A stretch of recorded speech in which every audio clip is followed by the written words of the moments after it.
What's up, everyone? Welcome new viewers to the channel. I'm just going to go over stuff I get on the cheap. I don't always buy on the cheap, but I mostly do. At least I do right now. Until the back issues area of the room really gets backed up. And then I can be like, okay, guess I'm going to be paying up for some gaps in my runs. Anyway, let's get on with it. Okay, 1984's Tales of the Teen Titans, number 45. I love George Perez. I got this at an LCS for $2.50.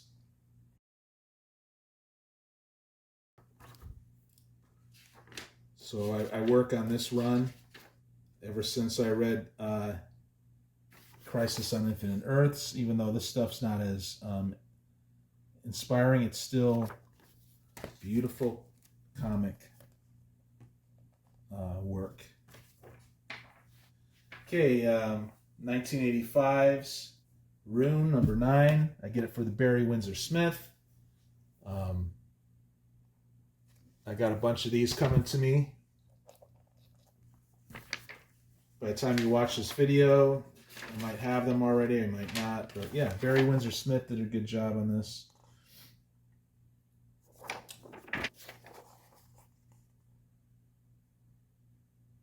So whenever I see these on the cheap, I get them. If I get doubles, you know what I do. I'll fire them off to you. I'll fire off like 20 to 30 comics. Most likely like 25 or something. Here's number 3. I got this already. Filthy 50 center. Stamp on it, on both of them. It looks good though. I did read one of these. I don't think Barry Windsor Smith drew it, but I liked it. It was like a Rune number 0. And it had the origin of Rune. Here we go. 1977's Howard the Duck, number 14. Needed it for my run. Love the Gene Colan art.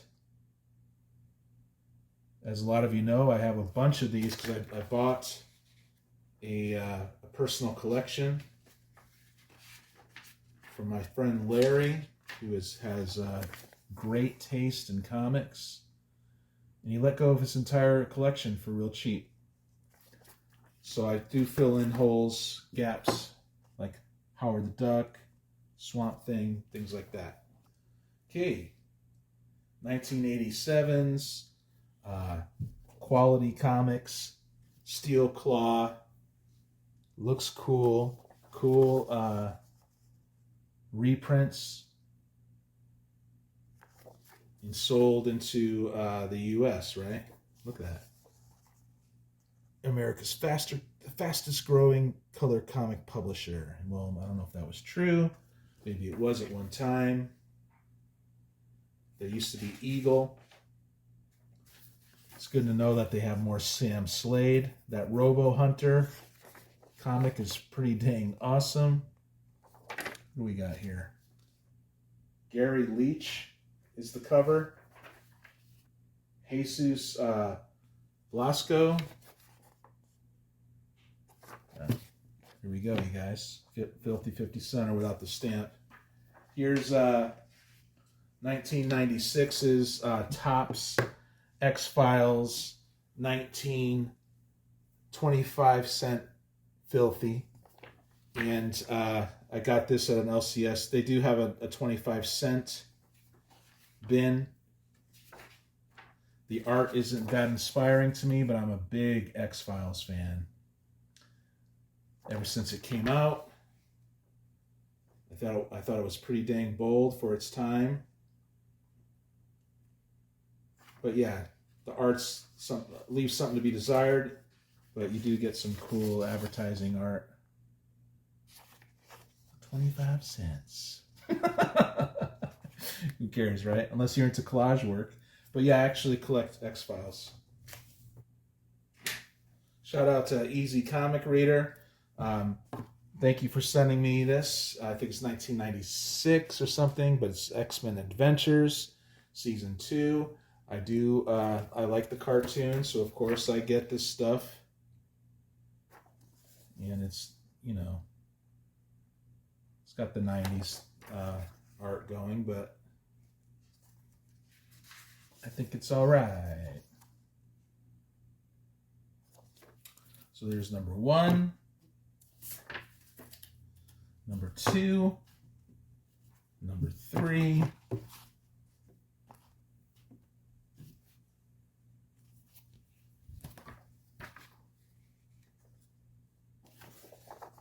yep, standard 90s stuff.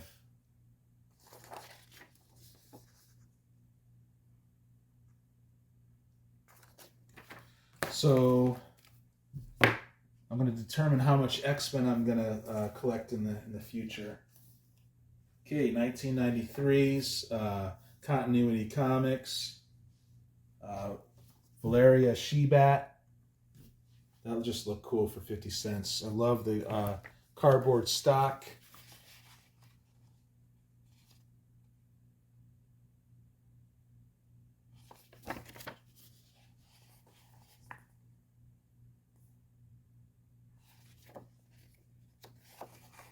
Neil Adams and his company. I guess he had it for like 10 years or something.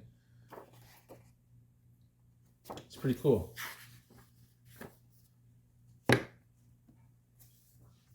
Okay, 2007's Ultimate X-Men 79. You know, I just get this stuff for, 50 cents when I see it. There's number 80. Okay, First Comics 1987, Shatter, number 7. It's hailed as the first computer-generated art.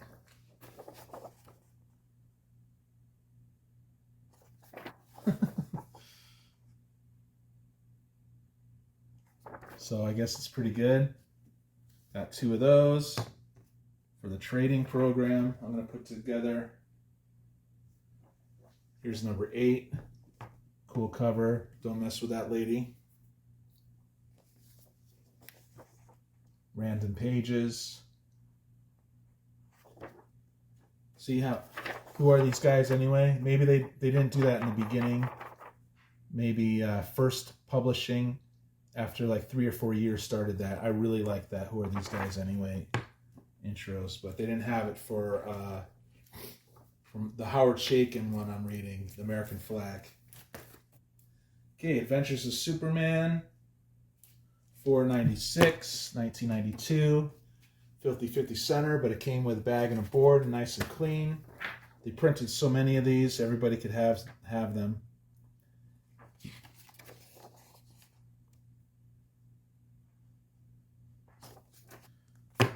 So I just, I'm influenced by other YouTube channels now, let's put it that way. So I see the stuff, I just get it. Here's another one for 50 cents. 1992's Superman 72. It looks really clean for 50 cents. It's pretty cool. I like Dan Jurgens as a writer.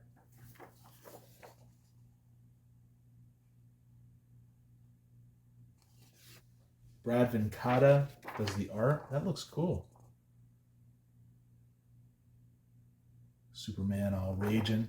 Yeah, awesome. Nice clean for 50 cents. Another clean one for 50 cents. 1985's Star Slayer, Log of the Jolly Roger. Issue 26.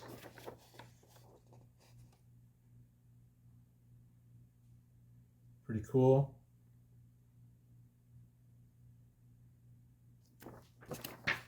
Looks good. The backup story looks good too. It's called The Black Flame. I think that's the backup. Black Flame. Looks cool.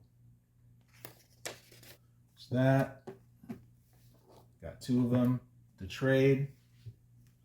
Trade in the cheap stuff that's fun to read. And if it's no fun to read, it goes in the recycler for a quarter or 50 cents. Maybe not. I don't know. Okay, 1994, rune number 2. Awesome Barry Windsor Smith. 50 cents. And I got 2 of them. Great cover.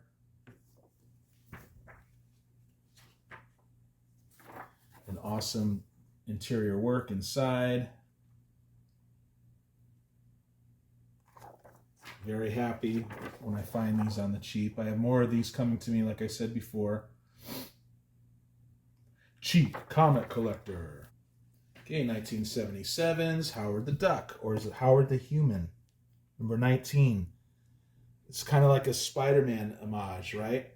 That Romita, I think it was a Romita cover. Spider-Man no more, you know, that kind of stuff. But yeah.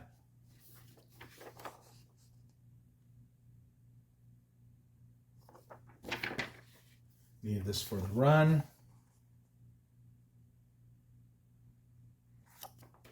Strike Force, Morituri.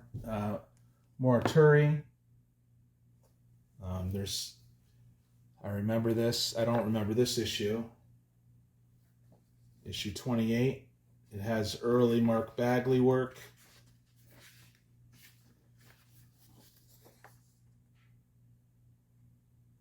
Who's famous for Spidey comics and who got really awesome, I think, when he was working on Ultimate Spider-Man, the original series. But yeah, that's fun for 50 cents. 1983's John Sable Freelance. You know, I got a bunch of these for 50 cents. Nice and clean and worth getting. Mike Grell art. I'm going to collect Warlord. You guys see Warlord on the cheap. I'll just open up random stuff. Send it my way. I'll send you stuff. I enjoyed Warlord number 1. But yeah, isn't that beautiful? No reason not to get that. Here's number 6. I know some of these are doubles too. Just cool.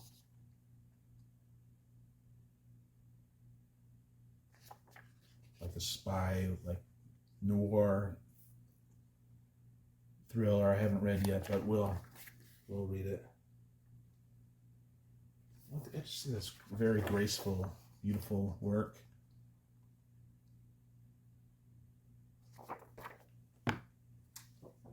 Okay, 1988, Timothy Truman, Scout War Shaman by Eclipse Comics. I do like the main character, Emmanuel Santana, who is an indigenous person who can see sometimes into the spirit world, but is majorly badass and takes out monsters that are inhabiting human form. It's really gritty, and it's definitely worth having.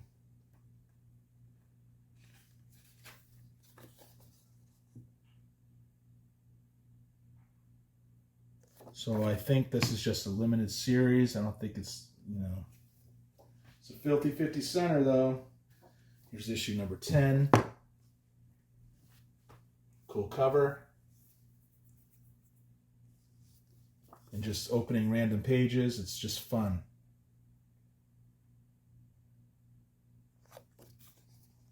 Emmanuel Santana, don't play. He's cool.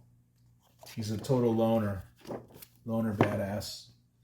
Okay, oh, I got another one of these from my friend Easy. That's number 5. That might be a double. Yeah, these are not in order, you guys. Here's another John Freelance, The Wall. Pretty cool, right? That's what they did in the 80s. Talked about The Wall.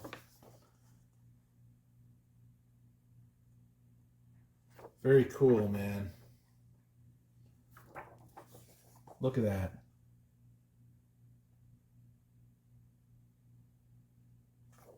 Beautiful. I'm so proud to own these on the cheap. Okay. Okay, so this is an Aftershock Publishing. They went out of business. This is Scout's Honor. I don't know why I got this other than it just looked cool. For 50 cents, I thought I'd just check it out. Sorry for those who spent $4 on this when it came out.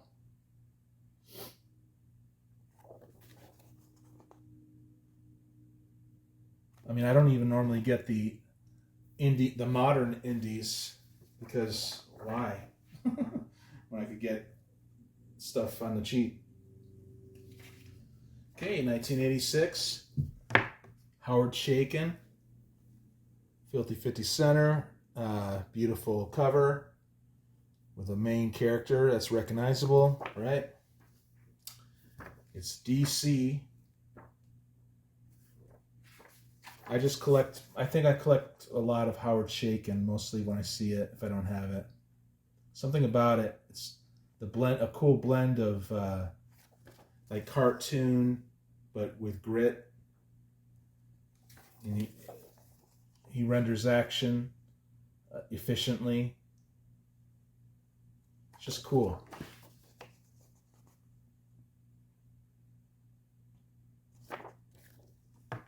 And I got 2 of these. Okay, you guys. Let me know if you want to trade ever. Please check out the other channels in the description below. Please check them out. Please sub them up. Great channels. And I'll talk to you on the next one. Later.